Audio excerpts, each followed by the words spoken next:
इधर हमास और इजराइल के युद्ध से मच रहा था दुनिया में घमासान, उधर मोदी ने कर दिया चीन बॉर्डर पर शंखनाद। देखता रह गया छोटी आंखों वाला चीन।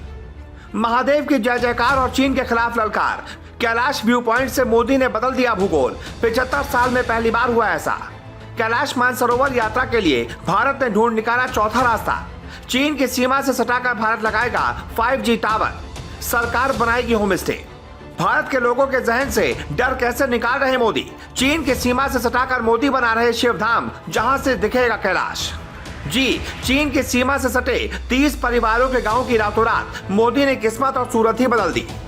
जहां जाने से अधिकारी और प्रधानमंत्री तक कतराते थे, आज उस गांव में डर नहीं बल्कि दीवानी का माहौल है।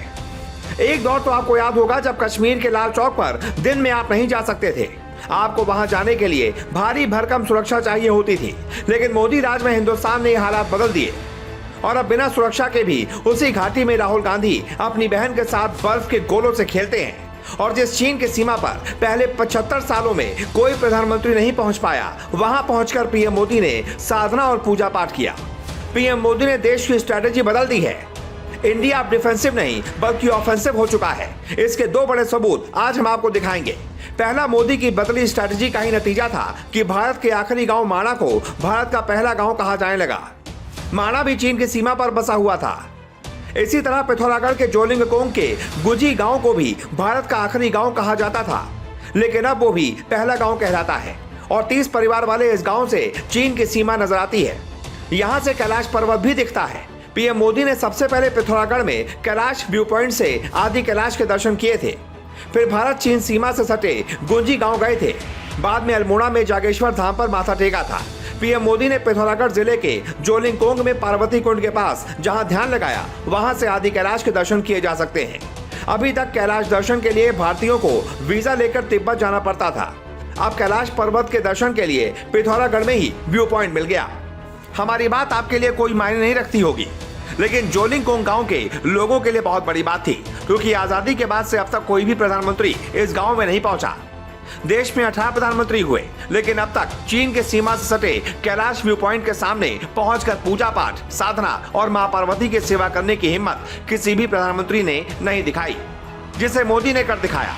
यहाँ के गुजी गांव में सिर्फ 25-30 परिवार रहते हैं, लेकिन उन्हें डायरेक्ट दिल्ली से जोड़ने के लिए मोदी ने खजाना खोल दिया और 4200 करोड़ रुपए की सौगात दे दी। गुजी गांव के यहाँ से चीन का बॉर्डर सिर्फ 20 किलोमीटर है। 30 परिवारों वाले इस गांव को पीएम मोदी ने शिवधाम बनाने का निर्णय लिया। अगले 2 सालों में गुंजी गांव की सूरत बदल जाएगी। यहाँ तीर्थयात्रियों के रहने और ठहरने के लिए होटल और यात्री निवास बनाए जाएंगे। यहाँ होम स्टे बनाए जाएंगे और 5G नेटवर्क भी पहुंचाया जाएगा। नरेंद्र मोदी ने रंग जनजाति के कपड़े पहने। भोटिया को परंपरागत तौर पर रंग कहा जाता है। नरेंद्र मोदी ने जो सफेद परिधान पहना वो रंग जनजाति के पुरुषों का पहनावा है। पूजा पाठ के लिए सफेद परिधान और पगड़ी पहनना अनिवार्य है। स्थानीय लोगों ने खुद से बनाई गई सफेद भोटिया ड्रेस पीएम मोदी को गिफ्ट की थी। इसे रंग बोली में रंगा व्यठलो कहते हैं। रंग जनजाति के लोग सुदूर दुर्गम इलाकों में भारत के अघोषित प्रहरी हैं। चीन बॉर्डर पर भारतीय सेना तो निगरानी करती है, लेकिन रंग समुदाय के दर्शकों से चीन सीमा पर होने वाली गतिविधियों पर नजर रखता रहा है। रंग समाज के लोग दारमा, व्यास और चौदास की घाटियों में रहते हैं। 1962 के भारत चीन युद्ध में रंग समाज ने ही सेना के लिए दुर्गम इलाकों में रसद पहुंचाया था। मोदी रंग समाज के पुराने मुरीद रहे हैं। 2019 में अपने मन की बात कार्यक्रम में उन्होंने रंग यानी भोटिया समाज के लोगों की तारीफ की थी।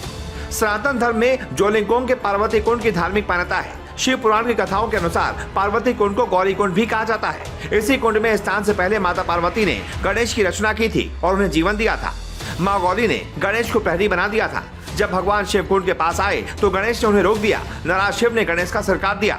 देवी पार्वती को जब इसका पता चला तो उन्होंने अपने पुत्र को जीवन देने की प्रार्थना की। भगवान शिव ने उन्हें हाथी का सिर प्रदान किया। मानता है कि सारी घटना गौरी कुंड में ही घटित हुई थी। पार्वती कुंड ज्यादा बड़ा नहीं है, मगर हिंदुओं की आस्था जुड़ी है। कैलाश मानसरोवर यात्रा के दौरान जोलिंगकोंग और गुंजी गांव बड़ा पड़ाव है। वैसे मोदी के दौर में भारत ने वो रास्ता भी खोज दिया है, जिससे अब कैलाश मानसरोवर जाने के लिए तिब्बत के रास्ते की जरूरत नहीं पड़ेगी। वो रास्ता कौन सा है? उत्तराखंड के पिथौरागढ़ जिले की 18,000 फीट ऊंची लिपुलेख पहाड़ियों से कैलाश पर्वत साफ दिखाई देता है। यहाँ से पर्वत की हवाई दूरी 50 किलोमीटर है। इस नए दर्शन मार्ग को इसी रंग जनजाति के लोगों ने तलाशा है।